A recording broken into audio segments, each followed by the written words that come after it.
Smart Human Capital, ada Bu Ami dan Pak Agung di sore hari ini. Tadi sebelum jeda saya sempat bertanya gitu ya.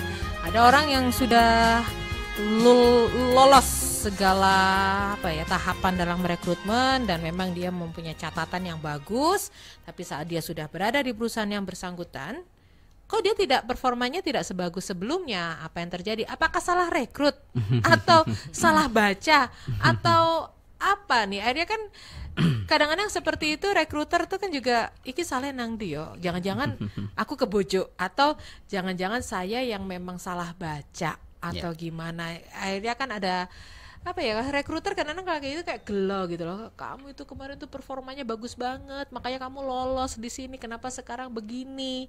Nah, apa yang terjadi sih? Oke, kalau jawaban singkatnya sebenarnya adalah terkait dengan corporate culture ya. Jadi bisa jadi culture di perusahaan yang sekarang dia masuki itu berbeda dengan yang sebelumnya. Sehingga ya barang tentu seseorang itu akhirnya ya tampak tidak kompeten jadinya. Maka seseorang itu memang harusnya beradaptasi setelah dia akhirnya masuk ke sebuah tempat baru, itu kan. Makanya saya selalu mengatakan orang itu ada 4 tipe sebenarnya kan. Orang itu ada yang dia tahu kalau dia tahu, itu orang cerdas gitu kan. Ini orang yang paling kompeten ini. Orang dia tahu kalau dia tahu. Ada yang orang itu tahu bahwa dia tidak tahu. Nah ini orang bijaksana. Akhirnya dia terus belajar, dia mengembangkan diri gitu kan. Nah ini tugas HR juga untuk mengembangkan orang-orang yang seperti ini gitu kan. Lalu ada orang yang dia tidak tahu bahwa dia sebenarnya tahu. Nah ini orang tidur. Dia tidak tahu kalau sebenarnya dia tahu gitu kan. Betul. Maka kita juga harus membangunkannya gitu ya. Potensinya dia nggak sadar potensi. Betul. Dia punya bakat itu tapi dia tidak tahu. Maka kita harus beritahu kan gitu kan. Kita kembangkan gitu. Lah yang terakhir ini yang paling repot. Dia tidak tahu bahwa dia tidak tahu gitu loh. Ini yang paling repot kan. Ternyata yang terakhir ini yang susah.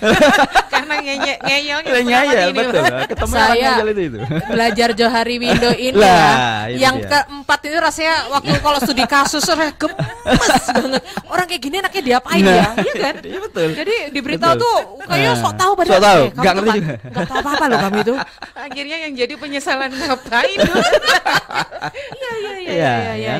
Nah, maka kemudian tadi sudah sempat kita singgung ada 8 kategori kan. Sebenarnya ada kategori di mana salah satunya adalah people development itu ya. Nah, itu adalah kemudian tugas di bagian HR salah satunya people development untuk bagaimana orang-orang yang sebenarnya dia kompeten dia kompeten tetapi karena culture yang berbeda. Nah, itu tadi bagaimana supaya kompetensi ini kemudian tetap bermanfaat atau tidak kemudian berbalik arah seperti yang tadi